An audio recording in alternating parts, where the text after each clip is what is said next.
अंदर constitution spirit, जिस spirit से हम आज तक 75 वर्ष पूरा हो गए हैं, उसमें लिखा हुआ जो शब्द होते हैं, उसके अलावा संविधान का जो स्पिरिट है उसको भी हमने कैसे मानते हुए आगे चलने का काम किया है।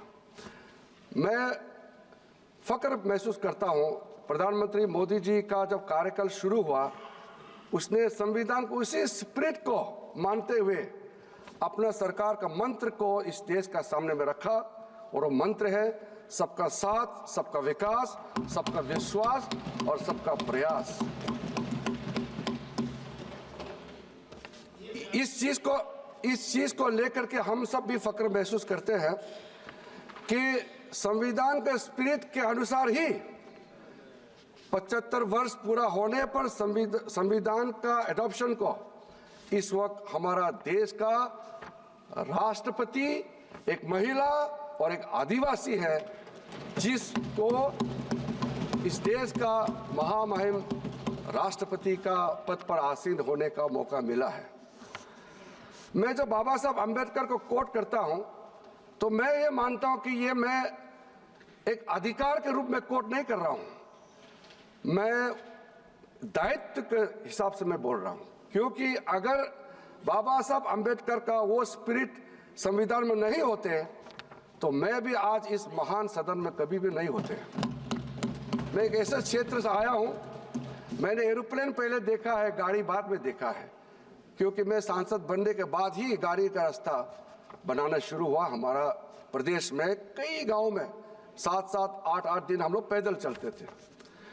और जब मैं आदरणीय प्रधानमंत्री जी ने मुझे उस जगह में बैठने का मौका दिया जिस पद पर बाबा साहब भीमराव अंबेडकर बैठे थे, जब मैं इस देश का कानून मंत्री बना, मैंने सबसे पहले उस कानून मंत्री के पद में बैठने से पहले ये समझने का कोशिश किया कि बाबा साहब अंबेडकर क्या चाहते थे, क्या क्या चीज और उसके सोच मन में था जो नहीं कर पाए, और उसने अपना कार्य पूरा करने से पहले क्या क्या चीज उन्होंने आरंभ किया।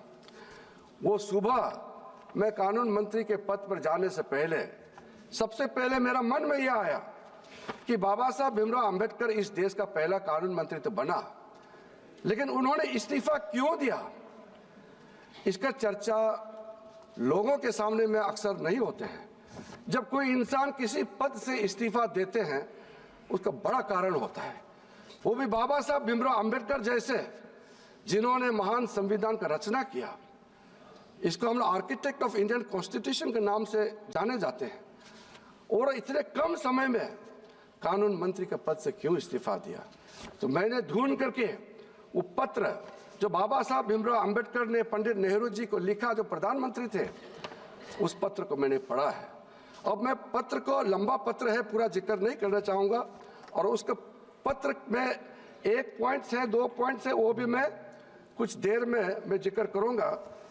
अभी मैं सबसे पहले इस बात से मैं शुरू करूँगा कि आप हो या हम सब फक्र महसूस करते हैं इस देश का नागरिक होने का, क्योंकि हमारा देश का संविधान दुनिया का सबसे बड़ा संविधान ही नहीं, दुनिया का सबसे खूबसूरत संविधान भी है। उस संविधान में सब कुछ है। मैंने बीते सालों में दुनिया का कई संविधानों का भी मैंने परखने का कोशिश किया है, प्रावधानों का भी, और हमारा संविधान का प्रावधानों को भी मैंने बारीकी से देखा है। इसीलिए मैं कह सकता हूँ इसमें पार्टी, उस पार्टी, इस पार्टी का सवाल नहीं है।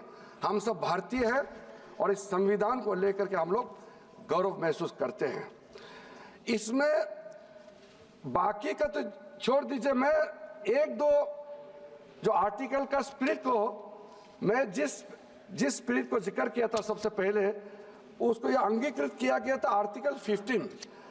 आर्टिकल 15 में किसी भारतीय को, चाहे कोई धर्म का हो, कोई जात का हो, बच्चा हो, बूढ़ा हो, औरत हो, मर्द हो, कोई सवाल नहीं, हर एक भारतीय को बराबर का दर्जा देने का सबसे पहले आर्टिकल 15 में जिक्र किया गया है। फिर उसके बाद आर्टिकल 16 में, अनुच्छेद 16 में सबको बराबरी का मौका देने का इक्वालिटी इन अपॉर्चुनिटी, इसका भी वहाँ मेंशन किया गया है।